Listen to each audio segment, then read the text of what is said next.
Pavlovna's drawing room was gradually filling. The highest Petersburg society was assembled there, people differing widely in age and character, but alike in the social circle to which they belonged.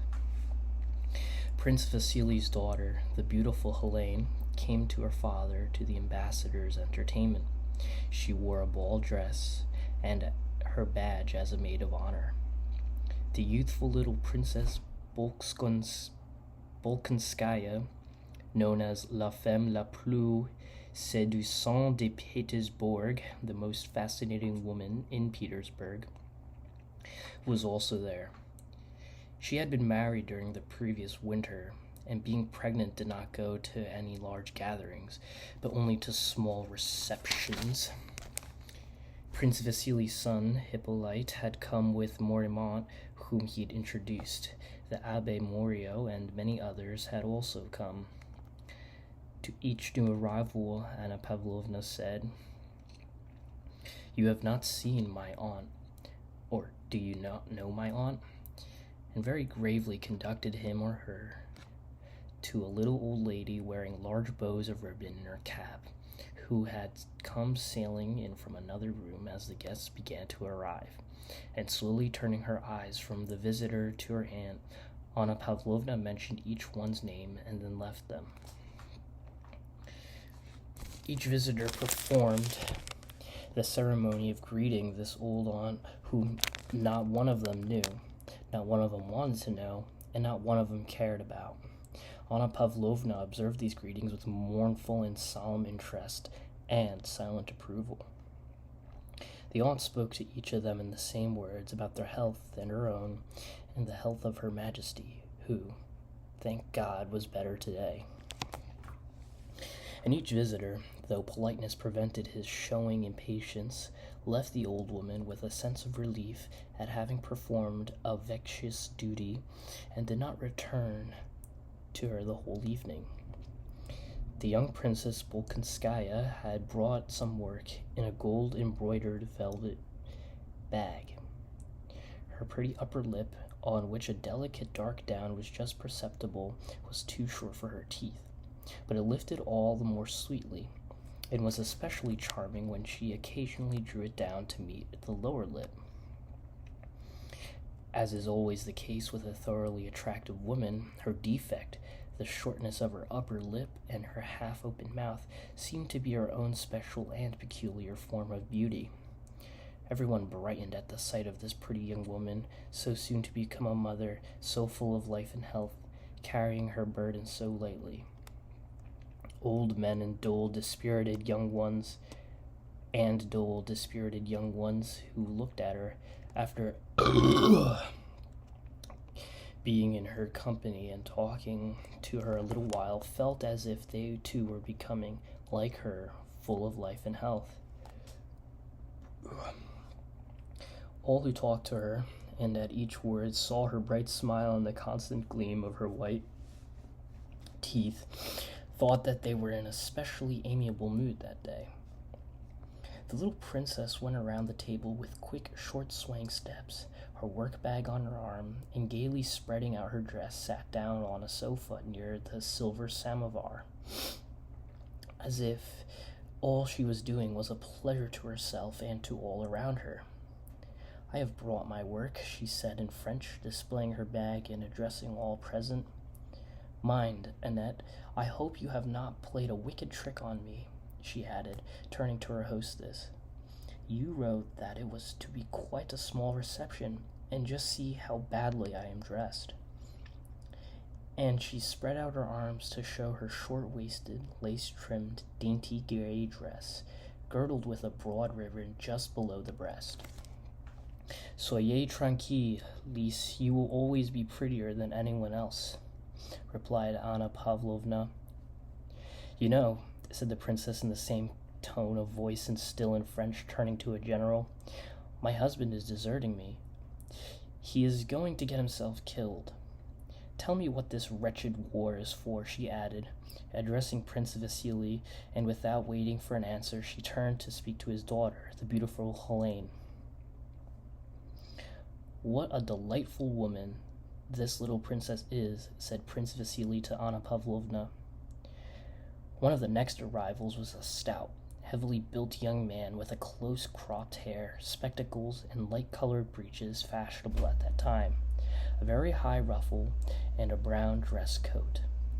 This stout young man was an illegitimate son of Count Bezukov, a well-known grandee of Catherine's time who now lay dying in Moscow. The young man had not yet entered either the military or civil service, as he had only just returned from abroad where he had been educated, and this was his first appearance in society. Anna Pavlovna greeted him with the nod she accorded to the lowest hierarchy in her drawing room. But, in spite of this lowest grade greeting, a look of anxiety and fear, as at the sight of something too large and unsuited to the place, came over her when she saw Pierre enter. Though he was certainly bigger than the other men in the room, her anxiety can only have reference to the clever, though shy, but observant and natural expression which distinguished him from everyone else in that drawing room. "It is very good of you, Monsieur Pierre, to come and visit a poor invalid," said Anna Pavlovna, exchanging an alarmed glance with her aunt as she conducted him to her. Pierre murmured something unintelligible, and continued to look round as if in search of something. On his way to the aunt, he bowed to the little princess with a pleased smile, as to an intimate acquaintance. Anna Pavlovna's arm was justified, for Pierre turned away from the aunt without waiting to hear her speech about Her Majesty's health. Anna Pavlovna, in dismay, detained him with the words, "Do you know the Abbé Morio? He is a most interesting man." "Yes, I have heard of his scheme for perpetual peace, and it is very interesting, but hardly feasible." "You think so?" rejoined Anna Pavlovna, in order to say something and get away to attend to her duties as a hostess. But Pierre now committed a reverse act of impoliteness. First he had left a lady before she had finished speaking to him, and now he continued to speak to another who wished to get away. With his head bent and his big feet spread apart, he began explaining his reasons for thinking about the Abbe's plan chimerical. "We will talk of it later," Anna Pavlovna said with a smile. And having got rid of this young man who did not know how to behave, she resumed her duties as a hostess and continued to listen and watch, ready to help at any point where the conversation might happen to flag. As the foreman of a spinning mill, when he has set the hands to work, goes round and notices here a spindle that has stopped, or there one that creaks or makes more noise than it should, and hastens to check the machine or set it in proper motion, so Anna Pavlovna moved about her drawing room, approaching now a silent, now a too noisy group, and by word or slight rearrangement kept the conversational machine in a steady, proper, and regular motion. But amid these cares, her anxiety about Pierre was evident. She kept an anxious watch on him as he approached the group round Mortemont to listen what it was being said there, and again when he passed to another group whose center was the Abbé.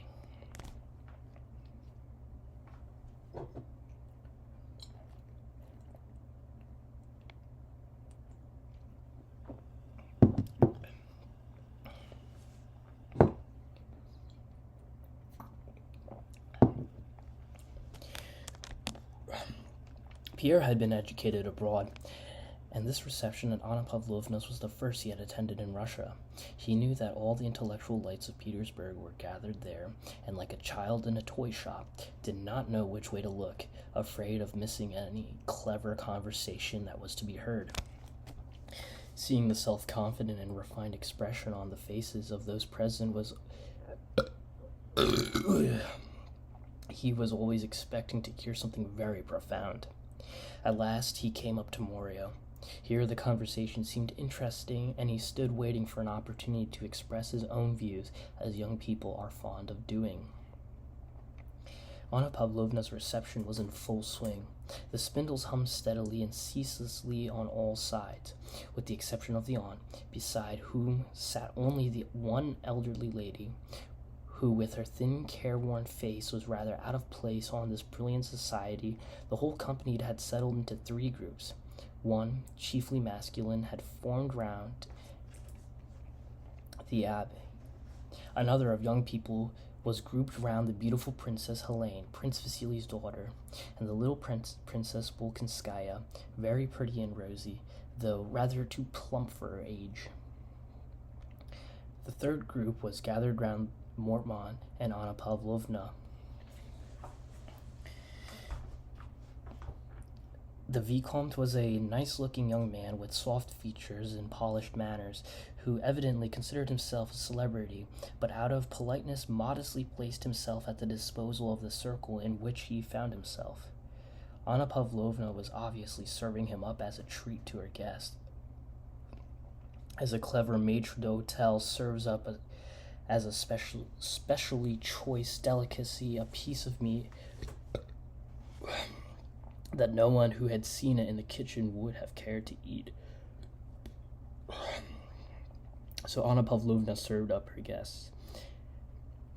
First the Vicomte and then the Abbe, as peculiarly choiced morsels. The group about Mortmont immediately began discussing the murder of the Duc d'Enghien. The Vicomte and the Duc d'Enghien had perished by his own magnanimity, and that there were particular reasons for Bonaparte's hatred of him. "Ah, yes, do tell us about it, Vicomte," said Anna Pavlovna, with a pleasant feeling that there was something à la Louis XV in the sound of the sentence. "Contez-nous cela, Vicomte." The Vicomte bowed and smiled courteously in token of his willingness to comply. Anna Pavlovna arranged a group around him, inviting everyone to listen to his tale. "The Vicomte knew the Duke personally," whispered Anna Pavlovna to one of the guests. "The Vicomte is a wonderful raconteur," said she to another. "How evidently he belongs to the best societies," she said to a third, and the Vicomte was served up to the company in the choicest and most advantageous style, like a well-garnished joint of roast beef on a hot dish. The Vicomte wished to begin his story and gave a subtle smile. "Come over here, Helene, dear," said Anna Pavlovna to the beautiful young princess who was sitting some way off the center of another group. The princess smiled. She rose with the same unchanging smile with which she had first entered the room, the smile of a perfectly beautiful woman, with a slight rustle of her white dress trimmed with moss and ivy, with a gleam of white shoulders, glossy hair, sparkling diamonds. She passed between the men who had made way for her, not looking at any of them, but smiling on all, as if graciously allowing each the privilege of admiring her beautiful figure and shapely shoulders, back, and bosom, which, in the fashion of those days, were very much exposed, and she seemed to bring the glamour of a ballroom with her as she moved towards Anna Pavlovna. Helene was so lovely that not only did she not show any trace of coquetry, but on the contrary, she even appeared shy of her unquestionable and all too victorious beauty. She seemed to wish, but to be unable to diminish its effect. "How lovely," said everyone who saw her, and the Vicomte lifted his shoulders and dropped his eyes as if startled by something extraordinary when she took her seat opposite and beamed upon him, also with her unchanging smile.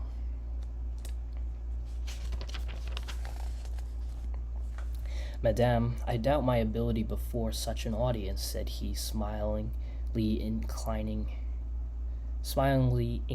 his head. The princess rested her bare round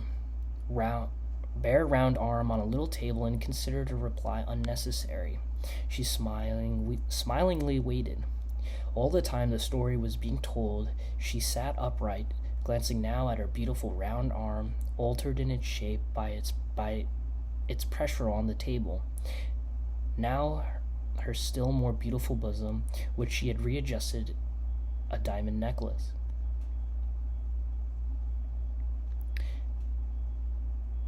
From time to time time to time she on which readjusted From time to time she smoothed the folds of her dress whenever the story produced an effect. She glanced at Anna Pavlovna, at once adopted the just expression she saw on the maid of honor's face, and again relapsed into her radiant smile.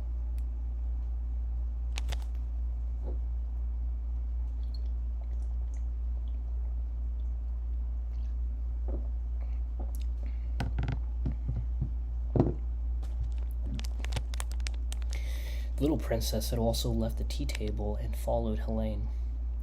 "Wait a moment. I'll get my work. Now then, what are you thinking of?" she went on, turning to Prince Hippolyte. "Fetch me my work bag." There was a general movement as the princess, smiling and talking merrily to everyone, at once sat down and gaily arranged herself in her seat. "Now, I am all right," she said, asking the Vicomte to begin. She took up her work. Prince Hippolyte, having brought the work bag, joined the circle and, moving a chair close to her, seated himself beside her. Le charmant Hippolyte was surprisingly by his extraordinary resemblance to his beautiful sister, but yet more by the fact that, in spite of this resemblance, he was exceedingly ugly.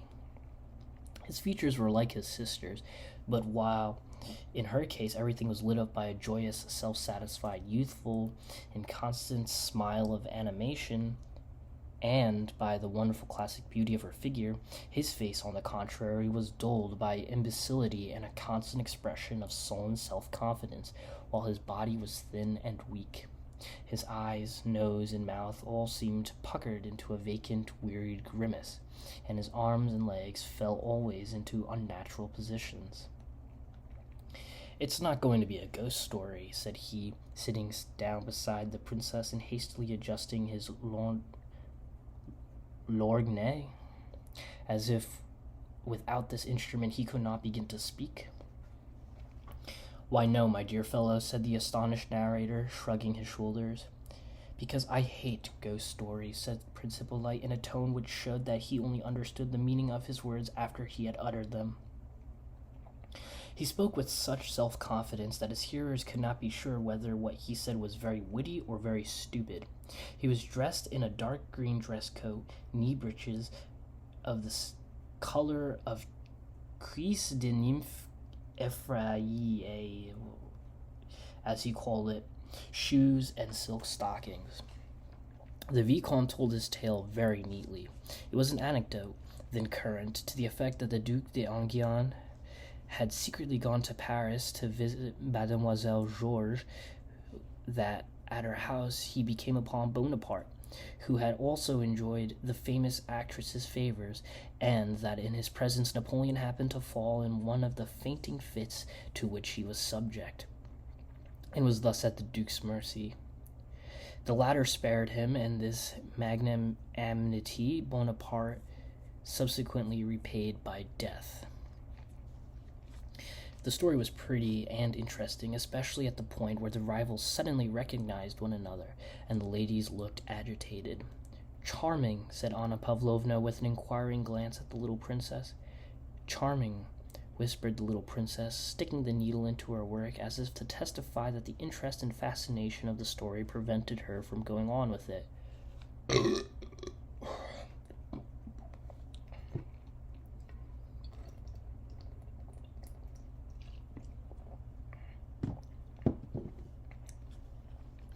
The Vicomte appreciated the silent praise and, smiling gratefully, prepared to continue.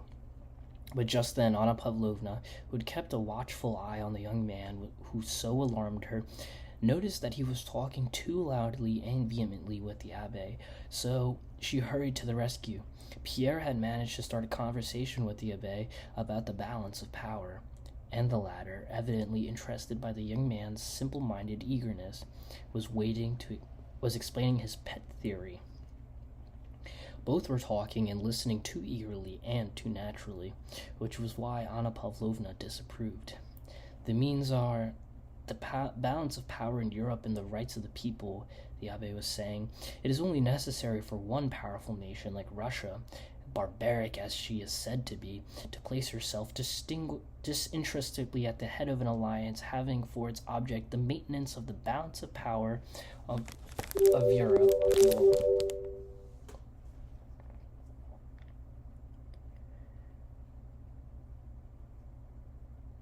And it would save the world. But how are you going to get that balance? Pierre was beginning.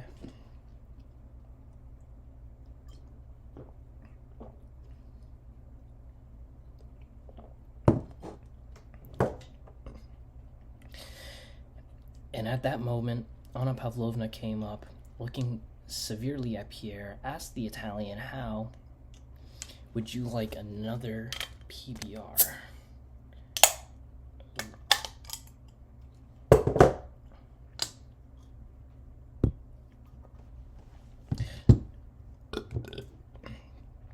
No. Asked the Italian how she stood the Russian climate. The Italian's face instantly changed and assumed an offensively affected, sugary expression, evidently habitual to him when conversing with women. I am so enchanted by the brilliancy and wit and culture of the society, more especially of the feminine society in which I have had the honor of being received, that I have not yet had the time to think of the climate, said he.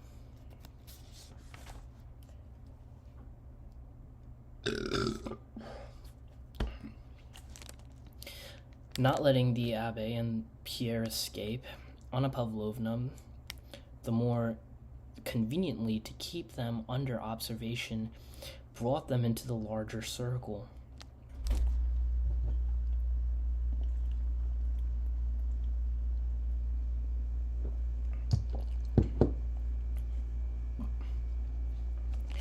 Just then another visitor entered the drawing room.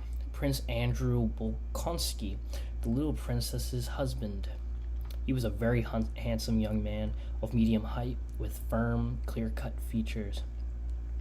Everything about him, from his weary, bored expression to his quiet, measured step, offered a most striking contrast to his lively little wife. It was evident that he had not only knew everyone in the drawing room, but had found them to be so tiresome that it wearied him to look at or listen to them.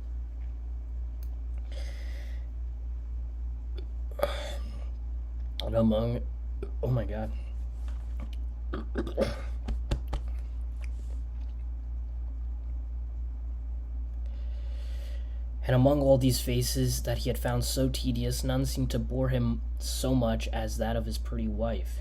He turned away from her with a grimace that distorted his handsome face, kissed Anna Pavlovna's hand, and screwing up his eyes, scanned the whole company. "You are off to the war, Prince," said Anna Pavlovna. "General Kuznetsov," said Bolkonsky, speaking French and stressing the last syllable of the general's name like a Frenchman, "has been pleased to take me as an aide-de-camp. And Lise, your wife? She will go to the country. Are you not ashamed to deprive us of your charming wife?" "André," said his wife, addressing her husband in the same coquettish manner in which she spoke to other men, "the Vicomte has been telling us such a tale about Mademoiselle Georges and Bonaparte." Prince Andrew screwed up his eyes and turned away. Pierre, who from the moment Prince Andrew entered the room and had watched him with glad, affectionate eyes, now came up and took his arm. Before he looked round, Prince Andrew frowned again, expressing his annoyance with whoever was touching his arm. But when he saw Pierre's beaming face, he gave him an unexpectedly kind and pleasant smile. "There now. So you too are in the great world," said he to Pierre. "I knew you would be here," said Pierre. "I will come to supper with you, may I?" He added in a low voice as to not disturb the Vicomte, who was continuing his story. "No, impossible," said Prince Andrew, laughing and pressing Pierre's hand to show that there was no need to ask the question. He wished to say something more, but at that moment Prince Vasily and his daughter got up to go, and the two young men rose to let them pass. "You must excuse me, dear Vicomte," said Prince Vasily to the Frenchman, holding him down by the sleeve in a friendly way to prevent his rising. "The unfortunate feat that the ambassador deprives me of a pleasure and obliges me to interrupt you. I am very sorry to leave your enchanting party," said he, turning to Anna Pavlovna. His daughter, Princess Helene, passed between the chairs, lightly holding up the folds of her dress, and the smile shone still more radiantly on her beautiful face. Pierre gazed at her with rapturous, almost frightened eyes as she passed him. "Very lovely," said Prince Andrew. "Very," said Pierre. In passing, Prince Vasily seized Pierre's hand and said to Anna Pavlovna, "Educate this bear for me. He has been staying with me a whole month, and this is the first time I have seen him in society. Nothing is so necessary for a young man as the society of clever women.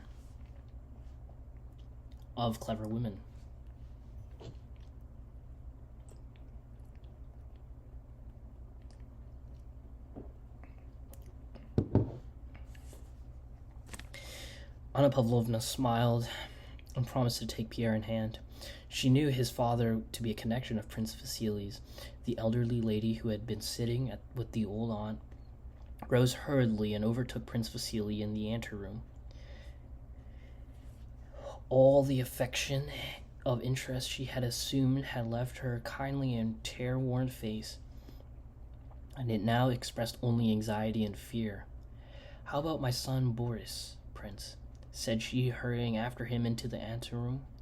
"I can't remain any longer in Petersburg. Tell me what news I may take back to my poor boy." Although Prince Vasily listened reluctantly and not very politely to the elderly lady, even betraying some impatience, she gave him an ingratiating smile and appealing smile and took his hand that he might not go away. "What would it cost you to say a word to the emperor, and then he would be transferred to the guards at once," said she. "Believe me, princess, I am ready to do all I can," answered Prince Vasily. "But it is difficult for me to ask the emperor. I should advise you to appeal to the Rumyantsev through Prince Golitsyn. That would be the best way." The elderly lady was a Princess Drubetskaya, belonging to one of the best families in Russia, but she was poor, and having long been out of society and had lost her former influential connections. She had now come to Petersburg to procure an appointment in the guards for her only son. It was, in fact, solely to meet Prince Vasily that she had obtained an invitation to Anna Pavlovna's reception and had sat listening to the Vicomte's story. Prince Vasily's words frightened her. An embittered look clouded her once handsome face, but only for a moment. Then she smiled again and clutched Prince Vasily's arm more tightly. "Listen to me, Prince," said she. "I have never yet asked you for anything, and I never will again, nor have I ever reminded you of my father's friendship for you. But now I entreat you for God's sake to do this for my son, and I shall always regard you as a benefactor," she added hurriedly. "No, don't be angry, but promise. I have asked Golitsyn, and he has refused. Be the kind-hearted man you always were," she said, trying to smile through her tears.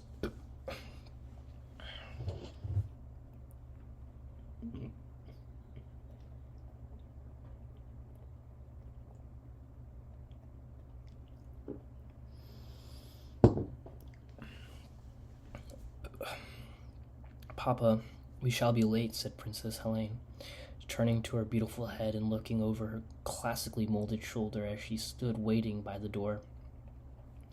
Influence in society, however, is capital which has to be economized if it is to last.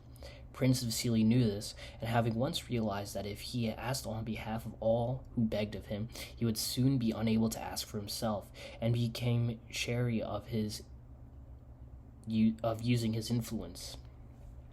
But in In Princess Drubetskaya's case, he felt, after her second appeal, something like the qualms of conscience.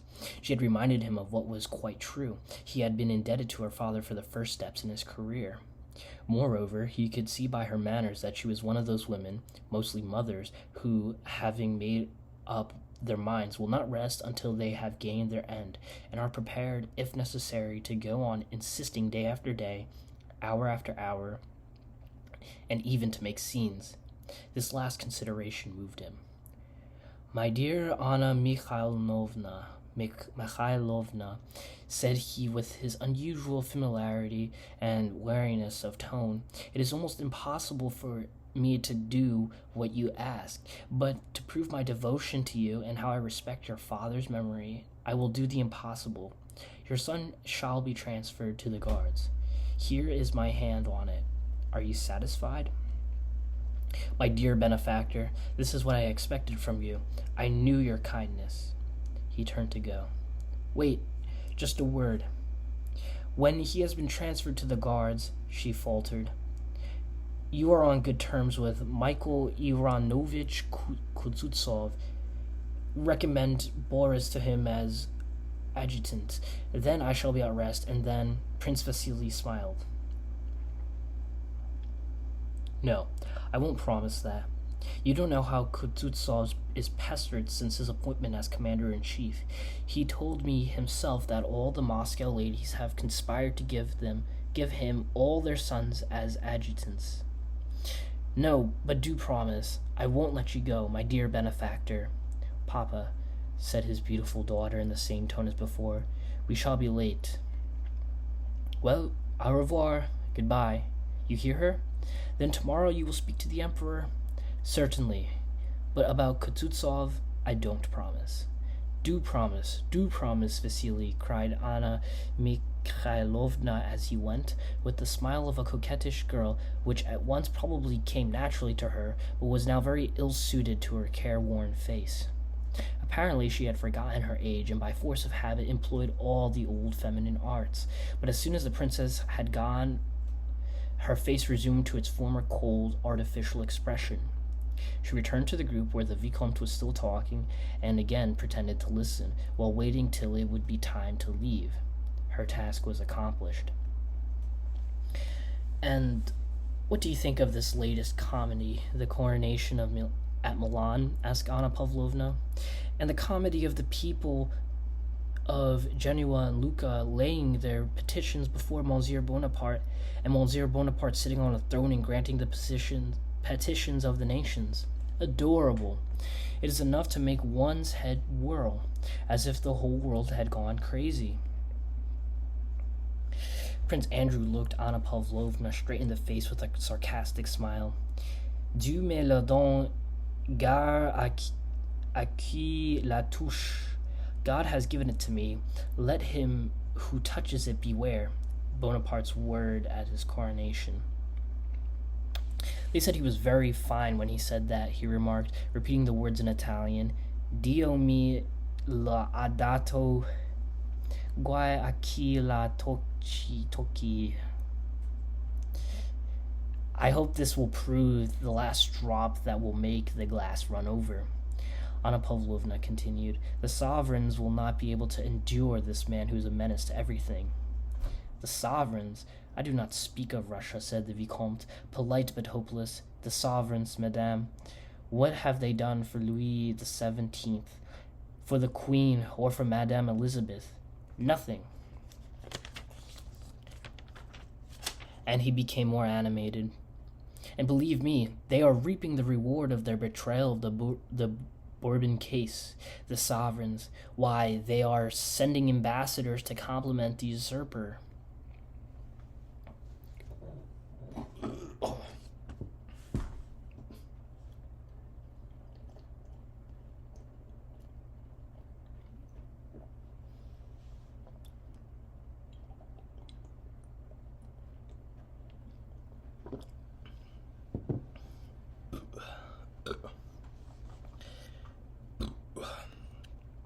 And sighing disdainfully, he again changed his position. Prince Hippolyte, who had been gazing at the Vicomte for some time through his Lorgnette suddenly turned completely round towards the little princess, and having asked for a needle, began tracing the Conde coat of arms on the table. He explained this to her with as much gravity as if she had asked him to do it. Bâton de gueuleur, Anguilla de Gueulet d'Azur Maison Conde, said he. The princess smiled, listened, smiling. Oh my god.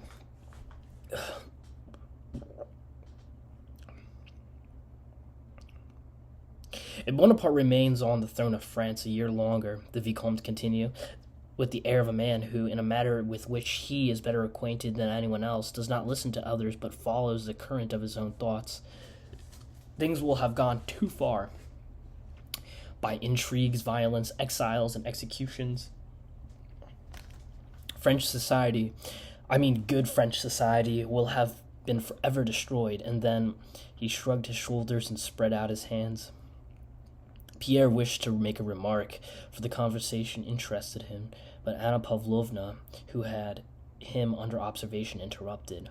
"The Emperor Alexander," said she, with the melancholy which always accompanied any reference of hers to the imperial family, "has declared that he will leave it to the French people themselves to choose their own form of government, and I believe that once free from the usurper, the whole nation will certainly throw itself into the arms of its rightful king," she concluded, trying to be amiable to the royalist emigrant. "That is doubtful," said Prince Andrew. "Monsieur le Vicomte quite rightly supposes that matters have already gone too far. I think it will be difficult to return to the old regime." "From what I've heard," said Pierre, blushing and breaking into the conversation, "almost all the aristocracy has already gone over to the Bonaparte side." "It is the Bonapartists who say that," replied the Vicomte without looking at Pierre. "At the present time it is difficult to know the real state of French public opinion." "Bonaparte has said so," remarked Andrew with a sarcastic smile. It was evident that he did not like the Vicomte and was aiming his remarks at him, though without looking at him. "I had showed them the path to glory, but they did not follow it," Prince Andrew continued after a short silence, again quoting Napoleon's words. "I opened my antechambers, and they crowded in. I do not know how far he was justified in saying so." "Not in the least," replied the Vicomte. "After the murder of the Duke, even the most partial ceased to regard him as a hero. If to some people," he went on, turning to Anna Pavlovna, "he ever was a hero, after the murder of the Duke there was only one martyr more in heaven and one hero less on earth." Before Anna Pavlovna and the others had time to smile at their appreciation of the Vicomte's epigram, Pierre broke into the conversation, and though Anna Pavlovna felt sure that he would say something inappropriate, she was unable to stop him. "The execution of the Duc d'Enghien," declared Monsieur Pierre, "was a political necessity, and it seems to me that Napoleon showed greatness of soul by not fearing to take on himself the whole responsibility of that deed." "Dieu, mon Dieu," muttered Anna Pavlovna in a terrified whisper. "What, Monsieur Pierre, do you consider that assassination shows greatness of soul?" said the princess, smiling and drawing her work nearer to her. "Oh, oh!" exclaimed several voices. "Capital," said Prince Hippolyte in English, and began slapping his knee with the palm of his hand. The Vicomte merely shrugged his shoulders. Pierre looked solemnly at his audience over his spectacles and continued. "I say so," he continued desperately, "because the Bourbons fled from the revolution, leaving the people to anarchy, and Napoleon alone understood the revolution and quelled it, and so far as the general good, he could not stop short for the sake of one man's life." "Won't you come over to the other table?" suggested Anna Pavlovna, but Pierre continued his speech without heeding her. "No," cried he, becoming more and more eager. "Napoleon is great because he rose superior to the revolution, suppressed its abuses, preserved all that was good in it, equality of citizenship and freedom of speech and of the press, and only for that reason did he obtain power." Yes, if having obtained power without availing himself of it to commit murder, he had restored it to the rightful king, I should have called him a great man, remarked the Vicomte. He could not do that. The people only gave him power that he might rid them of the Bourbons because they saw that he was a great man. The revolution was a grand thing, continued Monsieur Pierre, betraying by his desperate and provocative proposition in his extreme youth and wish to express all that was in his mind. What? Revolution and regicide was a grand thing? Well, after that... But won't you come to this other table, repeated Anna Pavlovna. Rousseau's Contrat Social, said the Vicomte with a tolerant smile. I am not speaking of regicide, I'm speaking about ideas. Yes, ideas of robbery, murder, and regicide, again interjected in an ironical voice. Those were extremes, no doubt, but they were not what is most important. What is important are the rights of man, emancipation from prejudices, and equality of citizenship, and all these ideas Napoleon has retained in full force. Liberty and equality, said the Vicomte contemptuously, as if at last deciding seriously to prove to this youth how foolish his words were. High-sounding words which have long been discredited. Who does not love liberty and equality? Even our Savior preached liberty and equality. Have people since the Revolution become happier? On the contrary, we wanted liberty, but Bonaparte has destroyed it.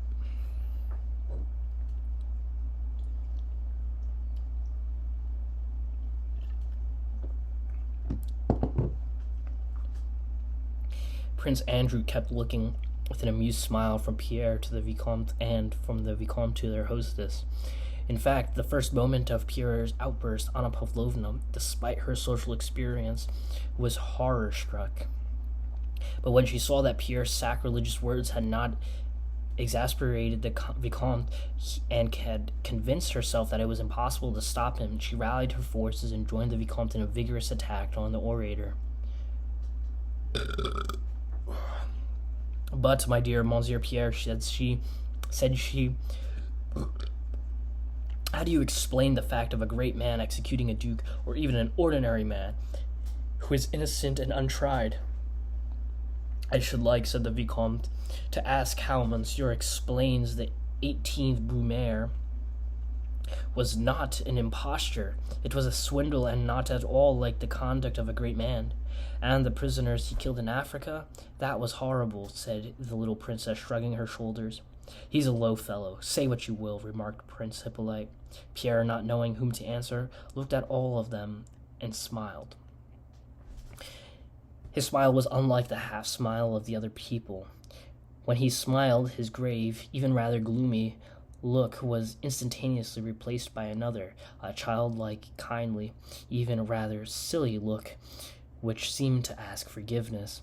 The Vicomte, who was meeting for the first time, saw clearly that this young Jacobin was not so terrible as his words suggested. All were silent.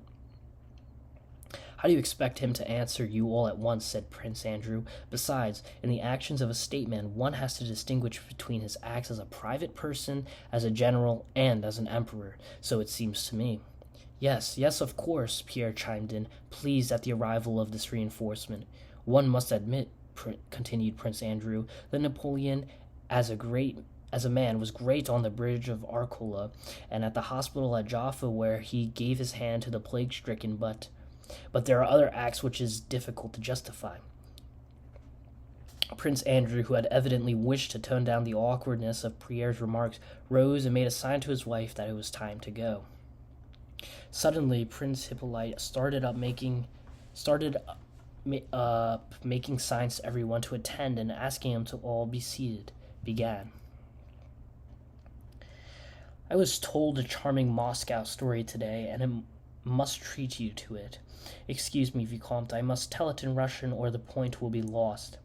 And Prince Hippolyte began to tell his story in such Russian as a Frenchman would speak after spending about a year in Russia. Everyone waited so emphatically and eagerly did he demand their attention to the story. There is in Moscow a lady, une dame, and she is very stingy. She must have 2 footmen behind her carriage, and very big ones. That was her taste. And she had a lady's maid, also big. She said, Here Prince Hippolyte paused, evidently collecting his ideas with difficulty. She said, "Oh, yes," she said, "girl," to the maid, "put on a livery. Get up behind the carriage, and come with me while I make some calls." Here Prince Hippolyte spluttered and burst out laughing before his audience, which produced an effect unfavorable to the narrator. Several persons, among them the elderly lady and Anna Pavlovna, however, did smile. She went. Suddenly there was a great wind. The girl lost her hat, and her long hair came down. Here she could contain herself no longer and went on, between gasps of laughter, and the whole world knew. And so the anecdote ended, though it was unintelligible why he had told it, or why it had to be told in Russian. Still Anna Pavlovna and the others appreciated Prince Hippolyte's social tact in so agreeably ending Pierre's unpleasant and unamiable outburst. After the anecdote, the conversation broke up into insignificant small talk about the last and next balls, about theatricals, and who will meet whom, and when, and where.